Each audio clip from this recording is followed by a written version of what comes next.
I'm 60 years of age. I work for Gold Coast City Council. I work at the waste transfer station, so I do 4 days on, 4 days off, 10-hour days, long days. I love fishing. We've got a little boat out there, we take it offshore off the Gold Coast. I do a lot of, fair bit of four-wheel driving when I can. We just go some beautiful areas down northern New South Wales and up towards Noosa, where we'll move one day. This is my wife Anna. We've been married 14 years. I hope I got that right. Yeah, 14 years, and yeah, she's my rock.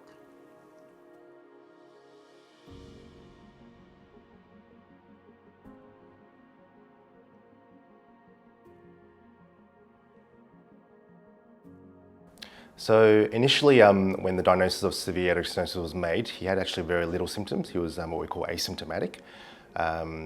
So that was the reason for surveilling him with regular echocardiographic tests. He eventually became more symptomatic, and the symptoms were quite classical, so breathlessness and chest pain, so what we call angina. But no, yeah, he just didn't want to do anything because he was just tired. And I put it down as, well, being lazy, not knowing that it was his heart. Yeah. Yeah, a lot of things make sense Yeah. now, particularly the tiredness. But I was starting to feel old, you know, having trouble breathing at work and dizziness and all that sort of stuff. So, because he's being symptomatic with severe aortic stenosis, the natural progression is that over the next 2 to 3 years, potentially his heart would start to fail. And we know that without treatment, patients are at significant risk of dying. And that risk is approximately 75% within about 3 years. So it is a significant risk. I just knew that I'd been told that I had aortic stenosis, which I have since found out is calcification in the aorta. So I knew there was a problem. I knew something had to be done. I met this young doctor, Dr. He, and he basically said, we're going to take out your old valve and put in a new one. So the treatment options for severe aortic stenosis is an aortic valve replacement. And at the moment, there are 2 treatment options, either a surgical valve replacement, which is an open heart operation, or a transcatheter valve replacement, or otherwise known as a TAVI valve. So the reason why we choose one over the other is based on how the patient looks, their comorbidities, and really just try and profile their surgical risk.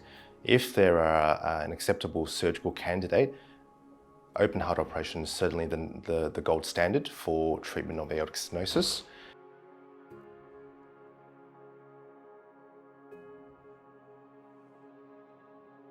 We also discussed about his lifestyle so that we could make an informed decision about what types of prosthetic aortic valve would be best suited for him. He was 60 at the time, and that really is a bit of a grey zone because you could either go mechanical valve or a tissue valve, and really depends strongly on the patient's preferences. So after a very comprehensive discussion, we decided that our tissue valve was in Chris's best interests.